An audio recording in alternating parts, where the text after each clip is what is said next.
Unique कहानी presenting. इस कहानी की शुरुआत में हमें एक ऐसी दुनिया को दिखाया जाता है जहां पर दो तरह के लोग होते हैं। एक साधारण इंसान होते हैं जिन्हें नॉर्मी कहा जाता है और दूसरे होते हैं खास शक्ति वाले म्यूटेंट इंसान जिन्हें आउटकास्ट कहा जाता है। नॉर्मी के मुकाबले में इस दुनिया में आउटकास्ट की तादाद बहुत कम है और ज्यादातर नॉर्मी लोग आउटकास्ट को पसंद नहीं करते। पर इस अजीब दुनिया में जो लोग सबसे ज्यादा अजीब है वो है एडम्स फैमिली। एक ऐसा फैमिली जो आउटकास्ट है लेकिन वो सभी आउटकास्ट से भी बहुत अलग है। वैसे तो इस फैमिली में बहुत सारे लोग हैं पर इस फैमिली में जो सबसे ज्यादा अलग है वो है इस घर की बड़ी बेटी वेंसडे एडम्स, जो कि एक बहुत डेंजर लड़की है। पर इस लड़की का दिमाग बहुत तेज होता है। वेंसडे को अक्सर इसके डेंजर हरकतों के वजह से स्कूल से निकाल दिया जाता था, पर जब वो 15 साल की हो जाती है तो उसकी पावर पूरी तरह से एक्टिव हो जाती है, जिससे उसे किसी को भी टच करते ही पास्ट या फ्यूचर की झलक दिखाई देने लगती है। और वो ऐसी झलक होती है जिसमें उसे किसी खतरे के बारे में पता चलता है। अब इसी दौरान वेंसडे को उसकी एक गलती की वजह से स्कूल से एक बार फिर से निकाल दिया जाता है, जिसके बाद उसके घर वाले उसकी एडमिशन नेवरमोर नाम के एक बोर्डिंग स्कूल में करा देते हैं। जेरिको शहर में ये खास स्कूल सिर्फ आउटकास्ट लोगों के लिए बनी थी, जहाँ पे बहुत तरह के म्यूटेंट बच्चे पढ़ते थे। लेकिन वेंसडे यहाँ पर पढ़ना नहीं चाहती थी, इसीलिए वो पहले ही दिन से यहाँ से भागने की तैयारी में लग जाती है। और जब एक रात वो यहाँ से निकलने की कोशिश करती है तो रोवन नाम का एक लड़का, जो कि नेवरमोर का ही एक स्टूडेंट था, वो अपनी शक्ति से वेंसडे को मारने लगता है, क्योंकि उसकी मॉम ने फ्यूचर की एक ऐसी तस्वीर बनाई थी जिसमें वेंसडे नेवरमोर को जलाते हुए दिखाई दे रही थी। इसीलिए रोवन को ये लगता है कि वेंसडे नेवरमोर को तबाह करने आई है और यही एक कारण था कि वो उसे मारना चाह रहा था। पर तभी अचानक यहाँ पर एक मॉन्स्टर आता है जो वेंसडे को छुड़ाकर रोवन को मार देता है। ये मॉन्स्टर कई महीनों से जेरिको शहर में घूम रहा था और बहुत सारे लोगों को मार रहा था, लेकिन उसने वेंसडे को बचाकर रोवन को मार दिया। इस बात से वेंसडे काफी हैरान होती है और वो नेवरमोर से भागने की वजह यहीं रुकने का फैसला करती है, ताकि वो उस भविष्यवाणी और उस मॉन्स्टर की हकीकत को जान सके।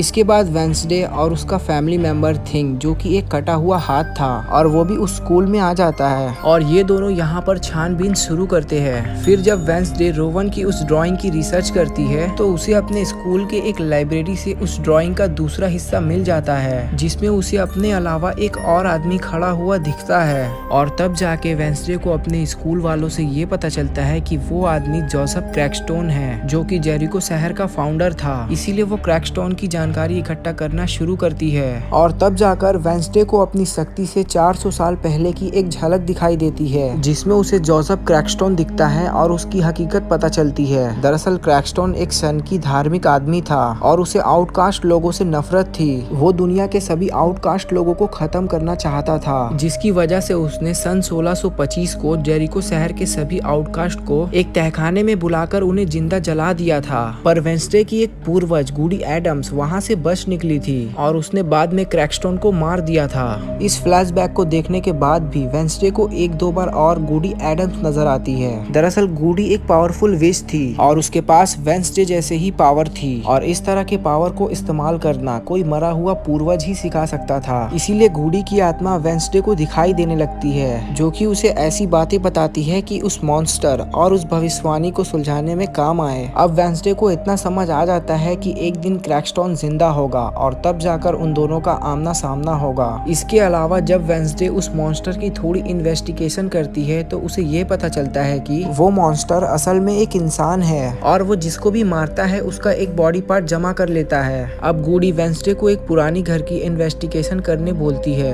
इन्वेस्टिगेशन करने के बाद वेंसडे को ये पता चलता है कि पहले उस घर में गेट्स नाम का एक फैमिली रहता था, जिन्हें आउटकास्ट से बहुत नफरत थी। और 32 साल पहले जब नेवरमोर में वेडनेसडे के मॉम डैड पढ़ते थे, तब गेट्स फैमिली के बड़े बेटे गैरेट ने जहर का इस्तेमाल करके नेवरमोर के सभी लोगों को मारने की कोशिश की थी। लेकिन तब गैरेट गलती से वेडनेसडे के मॉम डैड के हाथों से मारा गया था, जिससे उसके फैमिली वाले ये गम नहीं सह पाए और एक एक करके वो सारे भी मर गए। ये जानकारी मिलने के बाद वेंसडे अपने दोस्तों के साथ उस घर की तलाशी लेने जाती है और तब जाकर उसे कुछ ऐसी बातें पता चलती है जिससे ये लगता है कि गैरेट गेट्स की छोटी बहन लॉरेल गेट्स अभी भी जिंदा है और वो इसी घर में रह रही है। और इसके साथ ही वेंसडे को उस मॉन्स्टर के जमा किए हुए बॉडी पार्ट्स भी इस घर में नजर आ जाते हैं। लेकिन तभी यहाँ पर वो मॉन्स्टर आ जाता है, जिसके वजह से इन्हें यहाँ से भागना पड़ता है। फिर जब बाद में वेंसडे पुलिस वालों को उस घर के बारे में बताती है तब वहाँ से वो सभी बॉडी पार्ट्स गायब हो जाते हैं, जिससे वेंसडे को ये यकीन हो जाता है कि उस मॉन्स्टर के पीछे लॉरेल गेट्स का हाथ है। और जो कोई भी इस केस को सॉल्व करने की कोशिश करता है या तो वो उस मॉन्स्टर से या किसी न किसी वजह से मारा जाता है। और इसी दौरान वेंसडे के अंकल फेस्टर उससे मिलने स्कूल में आते हैं और वो उसे बताते हैं कि वो मॉन्स्टर असल में हाइड प्रजाति का है और जिस इंसान में हाइड का डीएनए हो वो तब तक मॉन्स्टर नहीं बनता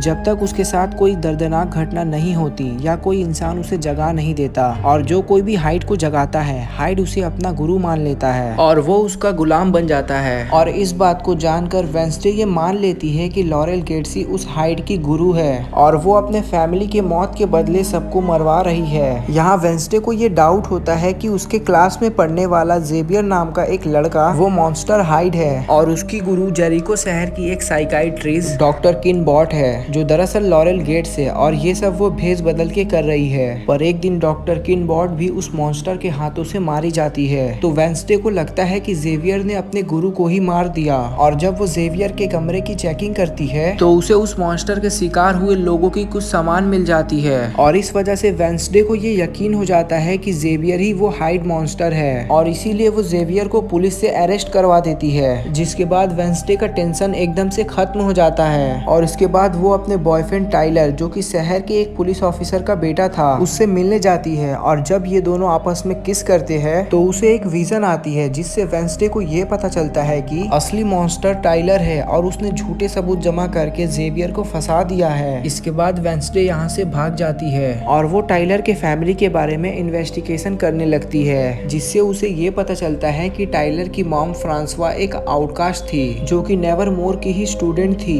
उस टाइम पर नेवरमोर में हाइड प्रजाति के लोग भी पढ़ते थे पर उन्हें उनके खूंखार बर्ताव की वजह से स्कूल से बैन कर दिया गया। जिसके बाद फ्रांसवा ने एक नॉर्मी पुलिस ऑफिसर के साथ शादी कर ली। पर जब उसका बच्चा हुआ तो फ्रांसवा के अंदर का हाइड जाग गया जिसके वजह से वो कुछ साल बाद मर गई, जिस वजह से टाइलर को अपनी मॉम को खो देने का एक बहुत बड़ा झटका लग गया था और उसके पिता उस वक्त से ही इस डर में जी रहे थे कि उनका बेटा भी हाइड ना बन जाए। अब वेंसडे को ये सब बात पता चलती है तो वो अपने दोस्तों के साथ मिलकर टाइलर को किडनैप कर लेती है और वो उससे पूरी सच्चाई उगलवाने की कोशिश करती है। लेकिन टाइलर ये कबूल नहीं कर रहा था कि वो एक हाइड है। जिसके बाद वेंसडे टाइलर को टॉर्चर करने लगती है ताकि उसके अंदर का मॉन्स्टर बाहर आ जाए। लेकिन ये सब देखकर वेंसडे के दोस्त बहुत डर जाते हैं और स्कूल जाकर वेंसडे के बारे में प्रिंसिपल को बता देते हैं। फिर टाइलर के पिता वहां आकर उसे छुड़वा लेते हैं और कोई भी ये विश्वास नहीं करता कि टाइलर ही असली मॉन्स्टर है। उल्टा वेंसडे को ही इस किडनैपिंग के वजह से स्कूल से निकाल दिया जाता है। लेकिन घर जाने से पहले वेंसडे अपने स्कूल के ही एक लड़के यूजीन से मिलने जाती है जो कि उस मॉन्स्टर के इन्वेस्टिगेशन में वेंसडे का साथ दे रहा था। लेकिन वो उस मॉन्स्टर के अटैक की वजह से कोमा में चला गया था पर अब उसका होश वापस आ जाता है। और जब वेंसडे उससे मिलती है तो वो उसे उस हाइड के गुरु के बारे में एक बात बताता है जिससे वेंसडे को ये पता चलता है कि असली लॉरेल गेट्स डॉक्टर किनबॉट नहीं थी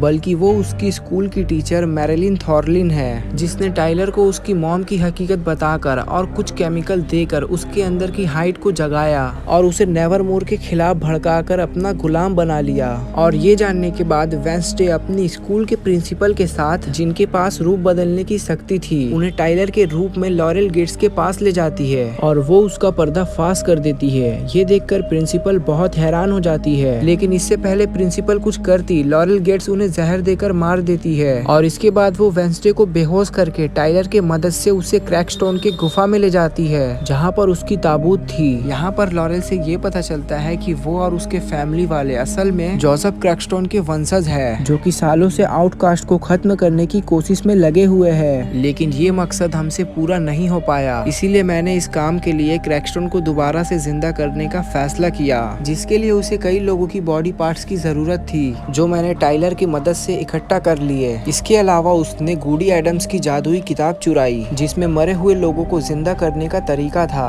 लेकिन क्रैकस्टोन को जिंदा करना इतना आसान नहीं था क्योंकि गूडी ने उसको मारने के बाद उसकी आत्मा को श्राप दे दिया और उसके ताबूत में अपने खून का ताला लगा दिया था जिसे गूडी का कोई वंशज ही खूनी चांद के रात में खोल सकता था। और इसीलिए लॉरेल इस काम को करने के लिए कई सालों से लगी हुई थी और अब सारी तैयारी हो जाने के बाद वो वेंसडे के खून से उस ताबूत का ताला खोल देती है जिसके बाद वो उस किताब में लिखी हुई जादुई रस्मों को पूरा करती है और एक बार फिर से क्रैकस्टोन जिंदा हो जाता है। अब क्योंकि उसे काले जादू से जिंदा किया गया था, जिससे उसके पास पहले से भी ज्यादा पावर आ गई थी। और जब क्रैकस्टोन वेंसडे को देखता है तो उसे गूडी समझकर उसके ऊपर हमला कर देता है। और इसके बाद लॉरेल उसे नेवरमोर ले जाती है ताकि वो सारे आउटकास्ट को मार सके। जिसके बाद क्रैकस्टोन वहां आग लगाकर भविष्यवाणी को पूरा करने लगता है। दूसरी तरफ हमें दिखाया जाता है कि वेंसडे एकदम घायल थी और वो मरने ही वाली थी। अचानक गूडी की आत्मा आकर उससे मिलती है और उसे बताती है कि क्रैकस्टोन को कैसे मारा जा सकता है। और इसके बाद वो अपनी शक्ति से वेंसडे को पूरी तरह से ठीक कर देती है। जिसके बाद वेंसडे स्कूल की तरफ भागने लगती है, लेकिन अचानक से यहाँ पर टाइलर आ जाता है और वो मॉन्स्टर बनके उसे मारने लगता है। पर इससे पहले कि वो उसे मारता, वेंसडे की फ्रेंड इनिड, जिसके पास वेयरवुल्फ बनने की ताकत थी, वो भेड़िया बनकर वेंसडे को बचाकर टाइलर को मार देती है। और इसके बाद वेंसडे स्कूल पहुंचकर क्रैकस्टोन से लड़ाई करना शुरू करती है। और बहुत देर लड़ने के बाद बड़े ही मुश्किल से वो क्रैकस्टोन के दिल पर हमला कर देती है, जिससे क्रैकस्टोन हमेशा के लिए मर जाता है। फिर लॉरेल यहाँ पर आकर वेंसडे को गन पॉइंट पर कर लेती है। पर तभी यूजीन, जिसके पास मधुमक्खी को कंट्रोल करने की पावर थी,